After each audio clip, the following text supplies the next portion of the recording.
ចាសូមគោរពជំរាបសួរពុកម៉ែមេមីបងប្អូនទាំងអស់ជាទីគោរពស្រឡាញ់រាប់អានចាស្វាគមន៍មកកាន់តម្រុយឆ្នោតយួនសម្រាប់ថ្ងៃទី15ខែ3ឆ្នាំ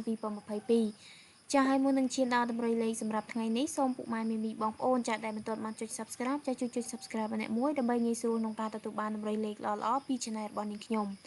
ចាហើយអញ្ចឹងកុំឲ្យខាតពេលវេលាច្រើនតោះយើងចូលទៅមើលតម្រុយលេខទាំងអស់គ្នាតែម្ដងចាសម្រាប់តម្រុយឆ្នោតយួននៅថ្ងៃទី15ចានៅវេលាម៉ោង 4:35 នាទីសូមពុកម៉ែមីមីបងប្អូនចាធ្វើការអូសខ្ទង់8និងខ្ទង់30ចាហើយសម្រាប់ខ្ទង់8ចាសូមធ្វើការត្រេ85និង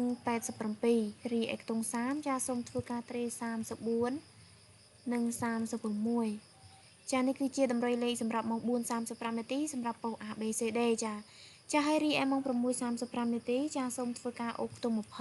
20និងខ្ទង់7ចាសម្រាប់ខ្ទង់20ចាសូមធ្វើការត្រេ22និង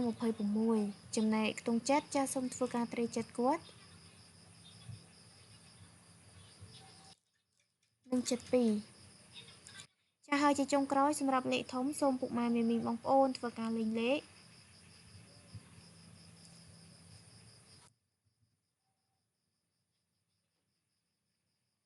235 612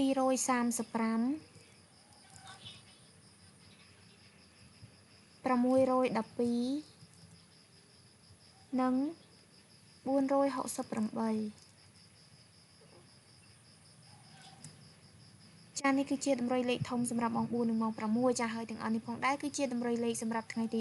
15ចាពុកម៉ែមេមីងបងប្អូនអាចយកទៅធ្វើការផ្សងសំណាងចាហើយប្រសិនបើធ្វើការត្រឡប់លេខឬឡើងចុះមួយលេខក៏ជាការប្រសើរហើយនេះខ្ញុំក៏ជូនពរឲ្យពុកម៉ែមេមីងបងប្អូនធ្វើការផ្សងសំណាងឲ្យបានកាក់កបជាចុងក្រោយនេះខ្ញុំក៏សូមអរគុណនិងសូមគោរពលា